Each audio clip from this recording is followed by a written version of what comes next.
Asambleísta Eduardo Encalada.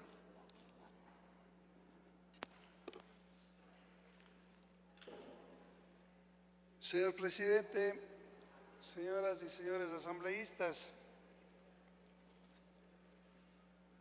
quiero solidarizarme con los compañeros ciudadanos que tuvieron los problemas conocidos por todo el país la semana anterior en la Amazonía, que ojalá no se vuelvan a repetir, que el diálogo sea una forma de llegar a solucionar los problemas y que la conversación directa entre los grupos que aspiran, los grupos que plantean necesidades, sea de la mejor manera.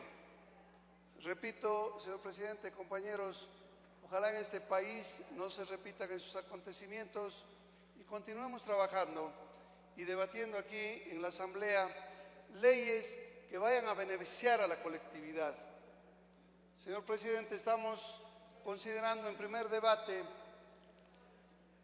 la Ley de Participación Ciudadana y Control Social, una ley que definitivamente por primera ocasión en el Ecuador se está tratando en un ambiente de participación y de decisiones como son los consejos municipales, provinciales y otras instituciones públicas.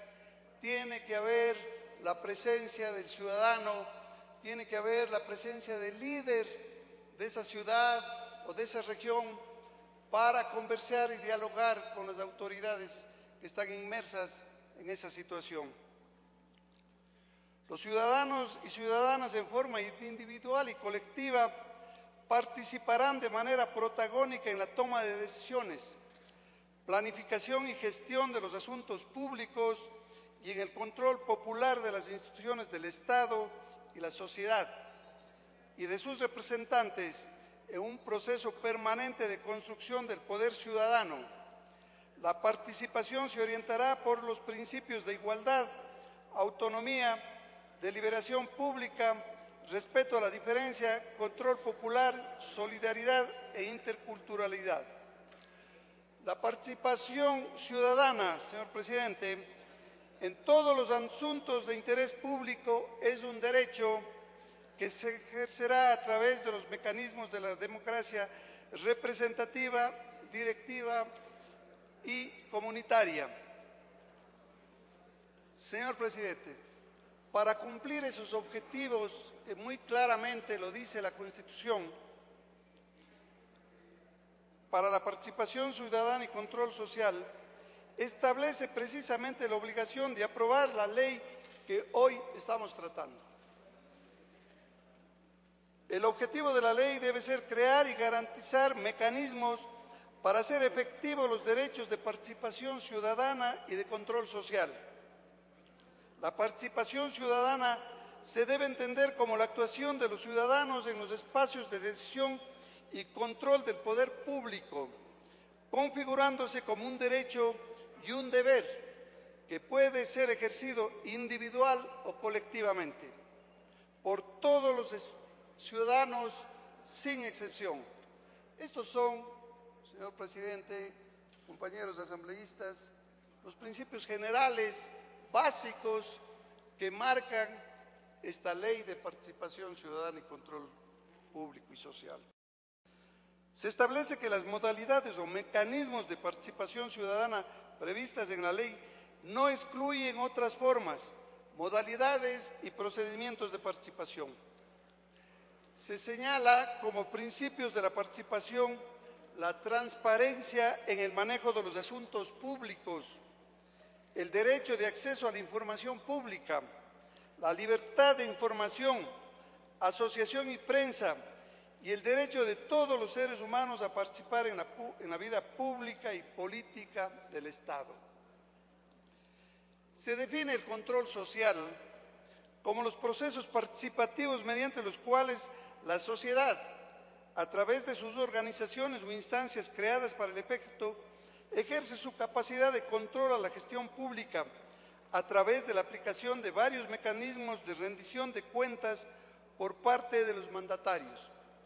Esto es importante, señor presidente, porque todos los ciudadanos, sean los mandantes o los ciudadanos comunes y corrientes, estamos en la obligación de rendir cuentas y que nos pidan cuentas. Se delimita el ámbito de control social señalando las instituciones sujetas a él. Dentro de este control están no únicamente las entidades públicas, sino las privadas encargadas de la prestación de servicios públicos, que administran fondos públicos y que por obvias razones, señor presidente, tienen que responder ante los organismos de control del Estado. Se enumeran los objetivos del control social, siendo estos, entre otros, el estimular la organización y la participación ciudadana, crear instrumentos de control ciudadano, promover una cultura democrática de participación social, generar un sistema de comunicación y de formación dirigida a la sociedad civil. ¿Cuáles son las formas efectivas, señor presidente, de la participación ciudadana? La rendición de cuentas, como le dije anteriormente, se diferencia la rendición de cuentas en dos vías: como obligación de las autoridades y como derecho ciudadano. Es decir, quien dirige y el dirigido tienen la obligación de dar y de pedir las cuentas oportunamente. En el caso de rendición de cuentas emanadas de la autoridad en cumplimiento de su obligación, se establecen mecanismos: presentación de planes de trabajo al iniciar sus funciones, informes periódicos, mantenimiento permanente y actualizado de las webs institucionales, informes de utilización del presupuesto, emisión periódica de publicaciones e informes de gestión al finalizar su labor, entre otras. En el caso de la rendición de cuentas como derecho ciudadano, se establece un mecanismo sumario a través del cual el individuo o colectivamente solicita la acción de rendición de cuentas. Cuando la autoridad obligada a presentarla tiene que ser oportuna, se establece un procedimiento y mecánica que rigen la actividad. Otra de las razones, señor presidente, que en esta ley se considera y se debe insistir el derecho a la resistencia, siendo absolutamente general el tratamiento que la Constitución da a este tema. La propuesta pretende dar ciertos elementos del alcance de lo que puede ser considerado como derecho a la resistencia. El derecho a la resistencia se orienta a hacer prevalecer un derecho a acciones u omisiones que vulneran o puedan vulnerar derechos. Debe ejercerse a través de medidas pacíficas y de diálogo. No puede abarcar medidas que impliquen violación de derechos fundamentales. No procede sobre actos frente a los cuales el ordenamiento jurídico establece acciones legales. Esto, el capítulo referente al control de parte de los ciudadanos, al control político, económico, financiero que mantiene el gobierno nacional y los gobiernos seccionales. Sobre el tema y el punto de la silla vacía, creo, señor presidente, que ese es el espacio. Le resta un minuto.